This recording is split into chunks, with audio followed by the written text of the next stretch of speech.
cosa de fuerza que tiene, que aparenta una cosa cuando la letra de la canción es otra muy distinta. Bueno, el que conoce medianamente a Bruce Springsteen sabe cuál es su postura con respecto a Exacto, esto, ¿no? y así es toda la historia, no solo acá en Estados Unidos, sino en la historia del mundo, ¿no? La gente recuerda lo que quiere recordar y se van construyendo naciones más sobre olvidos que sobre memoria.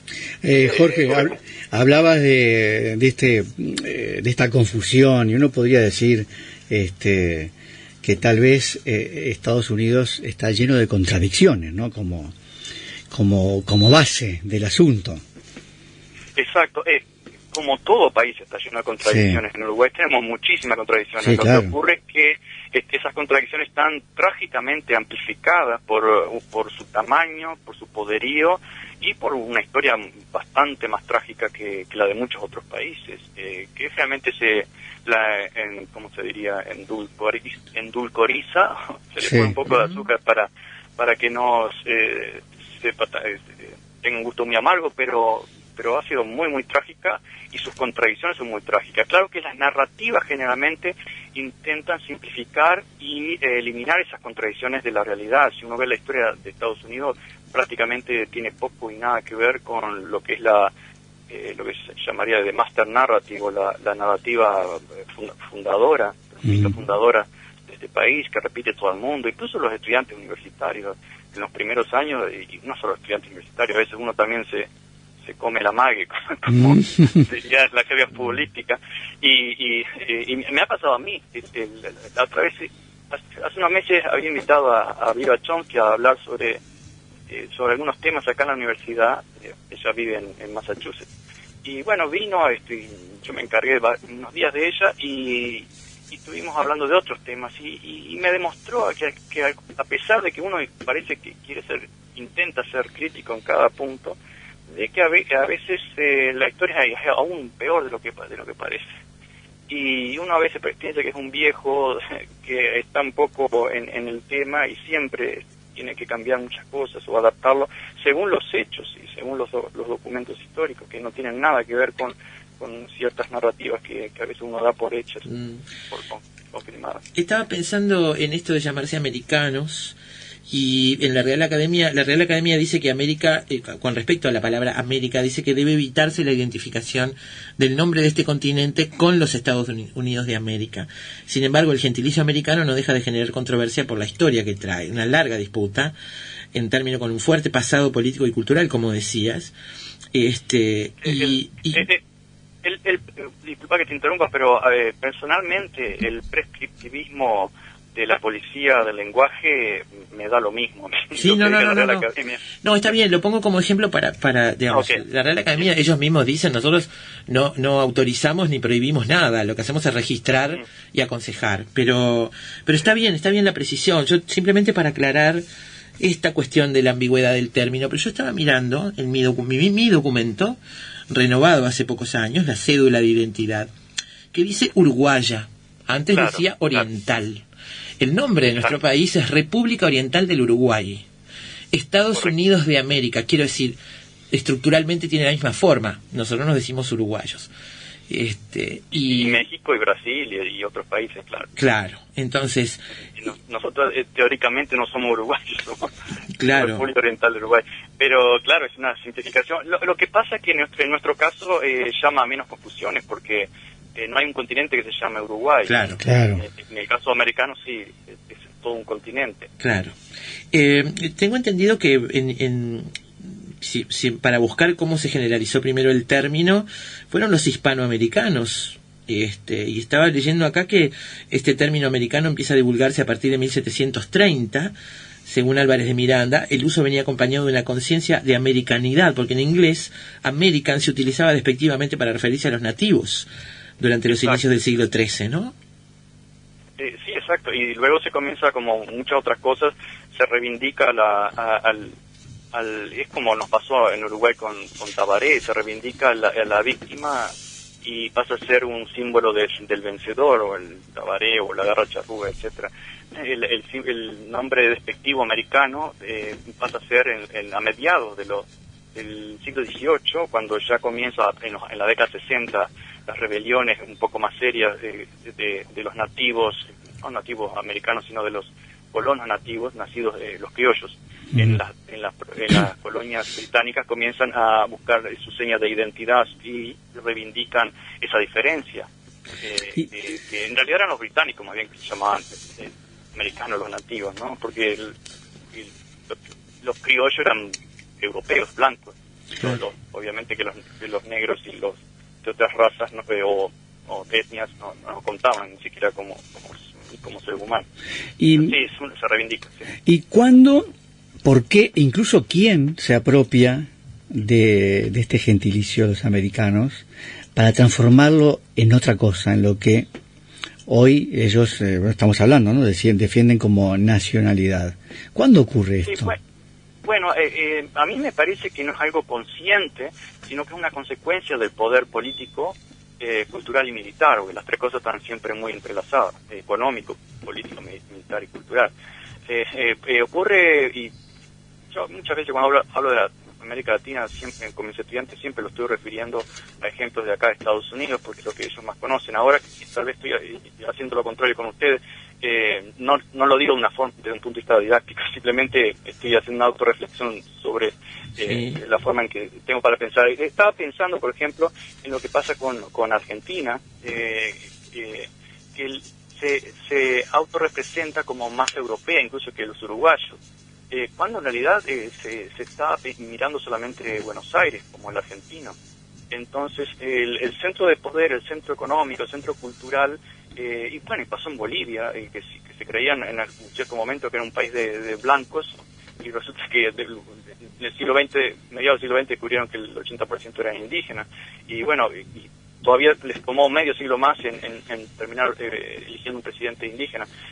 Los centros de poder generalmente se apropian de muchos símbolos, porque con el ejército no es suficiente. Hay que desmoralizar al resto, y una forma de desmoralizar es quizás ninguneándolo, haciéndolo desaparecer, restándole importancia y trascendencia, y luego, en la práctica, en la economía y en la cultura, van desapareciendo. En el caso de los países latinoamericanos no desaparecieron desde nuestro punto de vista latinoamericano o hispanoamericano, pero prácticamente sí desde el punto de vista de Norteamérica o de Estados Unidos. Incluso hoy, que es muy difícil que tengan la gente común o la mayoría de la población estadounidense tenga una representación más o menos sofisticada aproximada a cierta realidad de América Latina. Entonces creo que yo recuerdo también un viaje que hice en Mozambique en los años 90 con Joseph Fanlon, que era una periodista de la BBC y luchó contra el apartheid, escribió varios libros. Y él me decía, él era americano, mejor dicho, estadounidense, estoy adoptando el lenguaje hispano de acá incluso. Él era estadounidense, se nacionalizó británico y creo que renunció a la nacionalidad estadounidense, no sé, pero se nacionalizó británico. Y él me decía siempre que los países grandes se miran el ombligo, y era el caso de Brasil y especialmente Estados Unidos.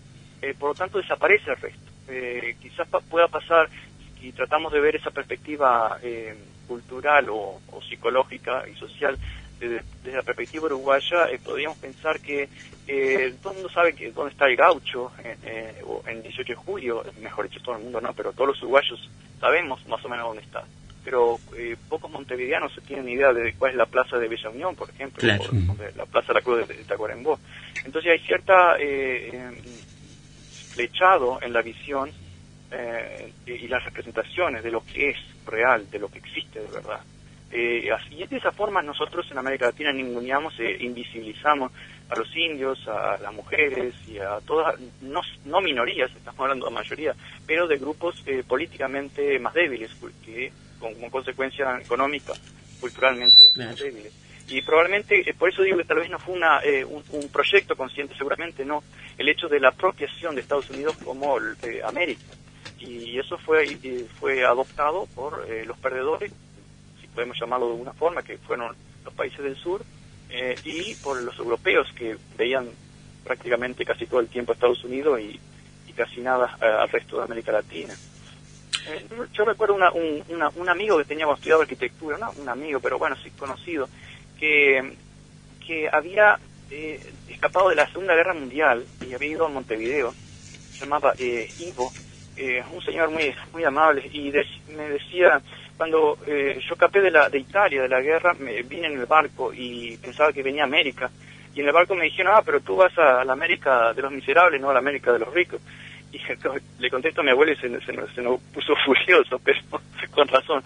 Pero había una representación incluso en la Europa de esa época de América, con sueño americano, América fundamentalmente de Estados Unidos, y el resto, bueno, era algo más bien marginal. Claro. A pesar de que en Buenos Aires y en Uruguay recibimos oleadas gigantescas de italianos y de otras partes de Europa, pero todavía la mayoría veía América como Estados Unidos primero y después como después del continente. Variaciones. ¿Qué pasa con la gente en la calle? Porque oficialmente las instituciones no utilizan América para referirse al país, utilizan United States, Estados Unidos. ¿Y qué pasa? La gente en la calle, nosotros lo percibimos solamente por la ficción, digamos, ¿no? Pero la gente en la calle habla de americanos para referirse a sí mismos. Sí, totalmente. Americanos, incluso aquellos que hablan español han tomado el cognado americano como American como americano, y no es raro ver a un hondureño o mexicano o de otro país latinoamericano que aquí en Estados Unidos preguntando si tal persona era americano o era latino. Jorge, tiene una connotación racial, pero al mismo tiempo cultural. Y quiere decir que desde el español de acá lo tienen totalmente naturalizado. Como estadounidense. Jorge, en tu trabajo, Alberto hablaba de la contradicción, iba por el lado de tu trabajo sobre las contradicciones de este país y las que tenemos todos. Tú hablas de la voluntad de unión de estados como una fragmentación previa, y decís que la fragmentación está en el inconsciente de la nación más poderosa del mundo y procede de su infancia nacional. Hablemos un poquito de esto, porque esto puede explicar muchas cosas también. Sí, en un proceso político, Estados Unidos se ha ido construyendo desde su nacimiento, en 1776 para adelante, como anexiones, y lo que ellos llaman la unión, pero en realidad fueron apropiaciones, primero de los indios, los nativos, que había millones de personas ahí, que también nos habla de eso, que fueron desplazadas, y en parte la revolución americana o estadounidense está basada más que en la protesta por los impuestos, en su deseo de cruzar los Apalaches, que los británicos no querían porque tenían un pacto con los indígenas. Pero bueno, eso fue uno de los momentos que no se habla en la historia americana, estadounidense, pero que son fundacionales de por qué la revolución estadounidense, más allá de algunos valores positivos del iluminismo, etcétera. Lo de la democracia, por ejemplo. Yo muchas veces me han dicho que es terrible que América Latina tuvo tantas dictaduras. Bueno, obviamente que tenemos que pasar a hablar de que la gran mayoría fueron apoyadas y promovidas por gobiernos de Estados Unidos. Pero aparte de eso, es necesario considerar que la democracia en Estados Unidos no existió y todavía hoy en día es muy cuestionable por su por su tema de representación muy indirecta, y podemos hablar sobre eso más en profundidad. Pero desde el punto de vista histórico, estamos diciendo que el primer siglo mínimo para ser estadounidense, americano, había que ser blanco. Esa era la definición legal. Es decir, era un concepto racial el de la ciudadanía, que luego se cambia con Lincoln. Pero durante esa época los que podían votar o ser votados eran una minoría, entre 10 y 15%, además tenía que ser hombre y blanco. Entonces, si uno dice que eso pasaba en Persia o en Perú, cualquiera diría que eso es una terrible dictadura. Bueno, acá no, eso era una democracia.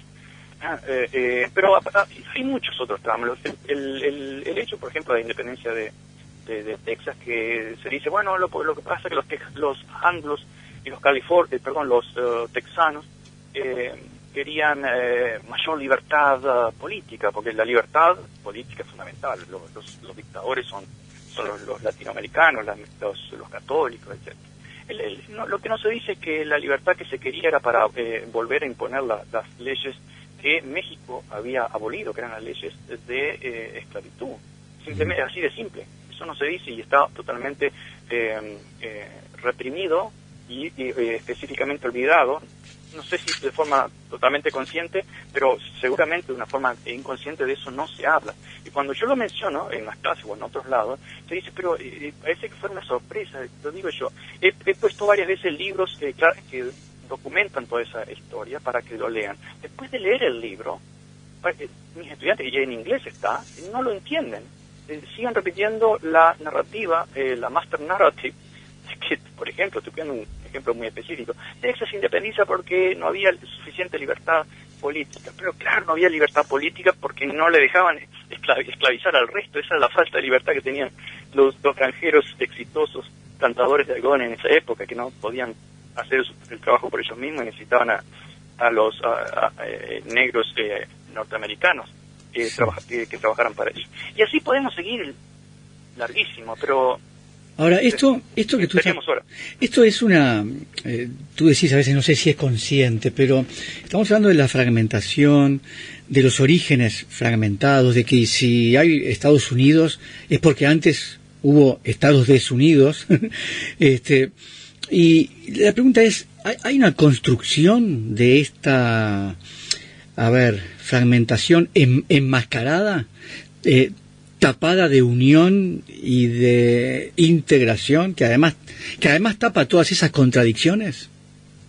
Sí, yo he profundizado un poquitito sobre eso, el tema de la cultura de las máscaras, le llamé la cultura norteamericana, y especialmente en el siglo XX, y está muy representada en el superhéroe siempre enmascarado, que representa otra cosa de lo que realmente es. Uh-huh.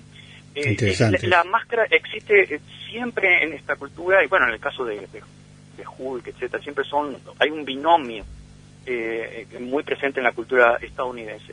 Pero todo eso se trata de unir o arreglar con conceptos que podríamos decir de unión, tal vez forzados, tal vez llamémosle de cualquier forma, que son el tema del patriotismo, la bandera y toda esa simbología, que cuando un país exagera demasiado, y Estados Unidos tiene algunas virtudes todavía, de que ciertas leyes, como la primera enmienda, que protegen la libertad de expresión, que en algunos otros lugares no hay, bueno, todavía la Constitución protege esas cosas, pero las leyes siempre han presionado en contra de eso. ¿Y por qué? Pienso yo que es porque las leyes están hechas en este momento y desde hace mucho tiempo por poderosos. Si uno mira el Congreso de Estados Unidos, 66% son millonarios.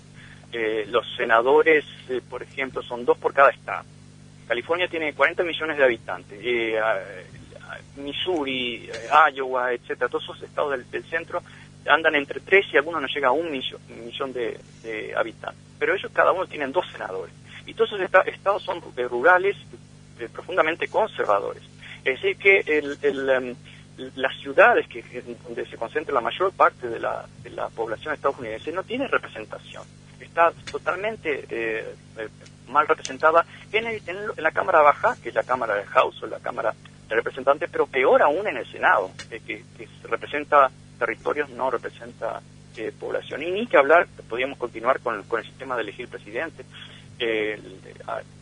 Al Gore y Hillary Clinton ganaron el voto popular y perdieron el voto electores, y por lo tanto hubo otros presidentes en su momento, George Bush y Donald Trump en este caso. Y entonces siempre vemos un sistema de democracia muy, muy indirecto, que está fuertemente dominado por algunos grupos de mucho poder.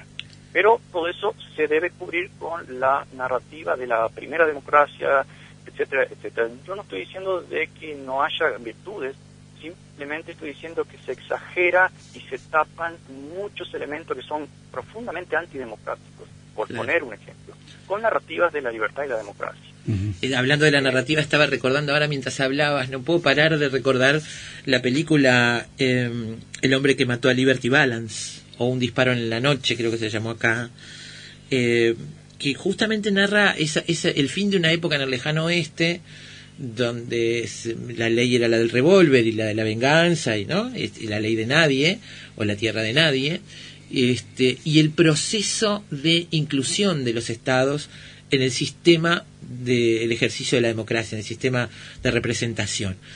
Ese debate en la película, que es un western pero que tiene un debate político interesantísimo, marca incluso en las discusiones, cuando ese pequeño pueblo se da a sus representantes en una escuela, votando en una escuela y debatiendo en una escuela o en una cantina quién los va a representar en el Congreso y cómo, y quién van a tratar de que los represente, hay un debate sobre lo que quieren el este. Ellos son el oeste, y lo que quiere el este, y lo que quiere económicamente, y cómo a ellos los puede afectar. Y esa construcción de un héroe con James Stewart a la cabeza, me parece que ahí está un ejemplo clarísimo del nacimiento de esa construcción del héroe, ¿no? En esa forma de contar esa etapa de los Estados Unidos. Sí, y además la cultura protestante ve individuos, sobre todo, le cuesta mucho más mentalizar o conceptualizar conceptos más abstractos. Por eso las tapas de revistas son siempre de rostro. Entonces el héroe es fundamental, y uno va al cielo por mérito propio, y si el hermano hizo algo mal, no importa un carajo, se verá en el infierno, pero es un tema de salvación individual. En América Latina, en otras culturas, incluso la teología de la liberación introduce el concepto de pecado colectivo. Pero el concepto del héroe es también muy de la cultura protestante. Ahora, es el tema de la representatividad, es anterior incluso a la conquista del oeste, que fue brutal, obviamente, hubo canibalismo, etc. Por otros diferentes motivos, fue brutal, y fue la ley del revólver. Pero ya surge cuando se funda Estados Unidos, y el sistema electoral existe incluso hoy porque fue una forma de incluir los estados esclavistas a fines del siglo XVIII, principios del siglo XIX, porque en algunos casos, como Carolina del Sur, tenía un 50% de población negra, pero no votaba, había que contar las cabezas, se contaban 5 cuartos, y el 5 cuartos en realidad eran los antiesclavistas que vinieron con esa idea. Pero el tema es que había mucha población que no votaba y necesitaban representantes. Pero aún así el norte estaba más poblado, y vieron que es una suerte imposible que el sur pudiese ganar alguna vez alguna elección, y ese fue un invento del sistema electoral que todavía persiste hoy. Así que es una herencia del sistema esclavista. No se va a hablar de eso, obviamente algunos hablan de eso, pero no a nivel popular, porque eso sería una herida en el concepto de la gran democracia. Jorge, bueno, lamentablemente se nos terminó el tiempo, porque nos queda para otro programa, que obviamente amerita otro programa, este momento Trump, y cómo utilizó América, por ejemplo, para su campaña, y qué está pasando hoy con Estados Unidos, digamos, ¿no? Que eso vamos a dejarlo para charlarlo más en profundidad en otro momento, ¿eh? Vamos a elegir algún título para hablar de Trump, ¿te parece? Sí. Algo hicimos ya con Jorge sobre Trump. Claro. Hemos hablado ya sobre la era Trump con Jorge. Pero vale la pena. Creo que sí. Jorge Mahfoud, escritor, docente, arquitecto, muchísimas gracias por estar en Efecto Mariposa esta tarde. Te mandamos un abrazo enorme desde Montevideo. Gracias, Gracias, Alberto, Dayana y Gabriela y toda la gente por ahí. Un abrazo enorme. Gracias. Hasta luego.